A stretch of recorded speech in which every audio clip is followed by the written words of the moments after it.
Hello, this is not a park egg, and in front of us there's a big box, and there was something in it, and well, you could think it's this on the left side of the box, but it isn't. That's a Jurassic World Dominion product, and actually it's a Dino Trackers product, and this is my hint. This is a Troceraptor that I reviewed last time. It's going to be this. Just a second, I'm gonna move it in the viewer, whatever. It is Jurassic World Survival Instincts. So it's probably a dinosaur, or maybe more, because it's quite huge, but not that big as the box in which it came. But survival instincts. These dinosaurs are about surviving, because it's a Roarin battle pack, and it is part of the Dino Trackers line of Jurassic World, Mattel Jurassic World. Yeah, they still keep surprising us with all kinds of cool dinosaurs, and this one I did not expect to find on Amazon. I didn't, because it was there once and then it disappeared for quite some time, I think. But I found it and I slept on it one night if I should buy it, and I did. So let's see what's inside. The very interesting thing about this is that you have to open it like that, and then you see this, what's really inside. Normally you put that on the outside of the box, but in this case, literally, it's encased on the inside. So there we have the Scorpio venator, and there we have the Iguanodon, and really, the Iguanodon is one of my favorites, because this was one of the two first dinosaurs that was described and mentioned by Sir Richard Owen, the guy who invented the word dinosaur in the 19th century. So, and actually this Scorpio venator, it's a difficult word to pronounce. Scorpio venator in Dutch. Scorpio venator, ventilator, whatever. Okay, sorry. There we have the real deal. This Scorpio venator was already in another line of Jurassic World Dominion. Didn't buy it because I didn't like the colors of it, but in this case it looks more real, and I think the same goes for this one, because I have it loose. I mean, yes, I have. There we have the first Mattel Jurassic World Iguanodon. Like it very much, I do. It makes some noise, as you can hear, and you could already see that on the icon here. Icon, symbol, yes, symbol. But yes, it's a cool dinosaur, and it's really cool to have two different Iguanodons, because they were, I guess, not solitary animals. I think they moved in herds, like the Parasaurolophus in Jurassic Park and in the other movies. But more about the movies in the Jurassic Talk.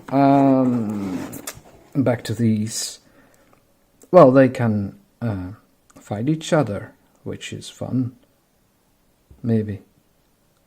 And Scorpio venator makes some noise too. As you can see, they both do. When you push them on the backs, they will roar. The tails are encased in this plastic. Don't make the mistake to put that tail on this dinosaur and that tail on that dinosaur. It will be really devastating you can't really detach them again. So be sure to put them on the correct dinosaur. Look at these ridges. They are almost like the tail of a baardagam. I don't know the English term for that lizard, but it really does like a lizard tail. And I believe that those Carnotaur-like dinosaurs were real lizards, big lizards. Like no way they were like birds. I think they were really big lizards. And when there is time to talk about that, I will do so, but not yet. So let's cut these loose and free the dinosaurs to be tracked down again by this guy. Okay, just a second. There are also instructions how to attach the tails, and you can also pull up the scale to scan it in the app for these dinosaurs. Dino Trackers app, I think now. I don't know. I didn't really stay kind of up to date. Oh yes, if you got a tail, attach them correctly. Not like, you know, this looks weird, you know, and no. But this thing needs to be in this direction, and this one like this. Oh, sorry, this tail like this, because otherwise it doesn't fit. I mean, this has to fit the back of the iguanodon. This has to fit with the pattern on the back of the Scorpiovenator. So make sure you're doing that right, otherwise you will have a hard time detaching it. I'm afraid you would break it. So let's detach the tails. The tail of the iguanodon went really well, but the Scorpiovenator had a bit of difficulty to get on his tail, but it all worked. I love this ridging, these spikes, these eyes. It's a really a mean dinosaur. I mean, it could, you know, cut off your limbs or your whatever it bits off instantly. Look at those teeth. And this creature is no match for that one. Maybe it could swing its tail towards its head, but I know the outcome of this battle. I think I don't know, because in earlier pictures of the iguanodon, this nail thumb, it's this one, is really famous, almost like berucht, infamous. Yes, infamous, because, and that's the bad thing of this Mattel version of it. It was this thing with the spike, with a nail, that could injure another dinosaur. That was the idea. Maybe that idea changed over time when they did more research. At first they thought it was a horn. They thought it was attached to its nose, but it was not. It was just on the paws. It was a thumbnail, but it's almost, you know, as if it isn't there on this version of. Sorry, it didn't kiss it, just accidentally maybe. But that's a miss, I think. I think it should have been more pronounced. I think so. When we removed these instructions, we got a view on the area where these wonderful creatures roam freely. It's cool. I like this environment. It is a typical Dino Trackers symbol. And well, I don't have the box of the truck that we reviewed last time, but this is perfectly fine. It would have been better if it would have been bigger, but anyway, it's nice scenery.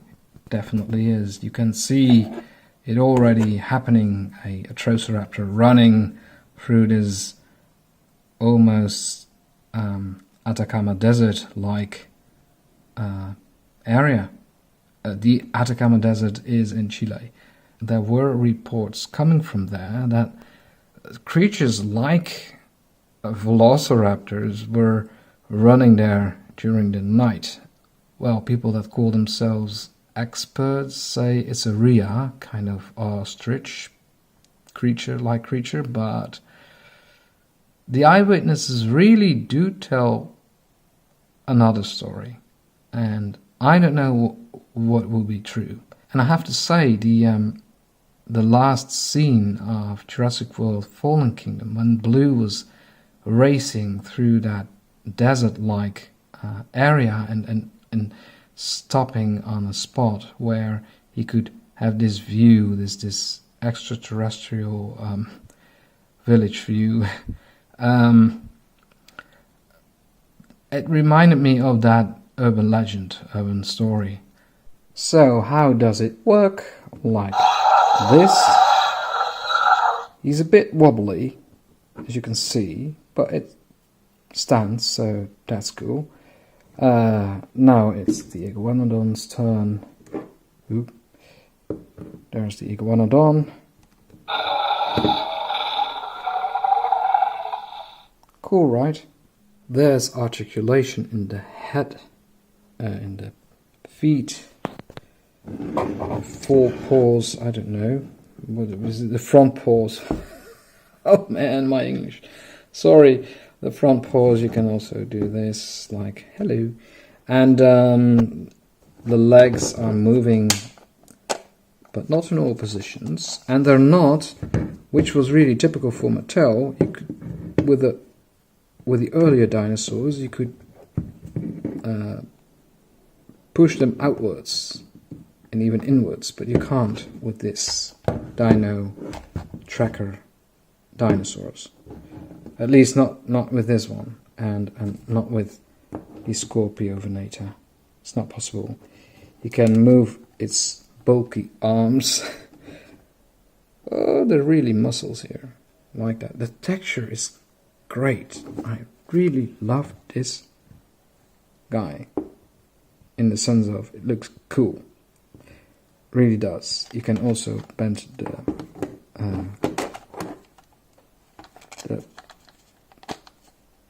hind legs, and then it stands upright like that. It's a menacing thing, definitely.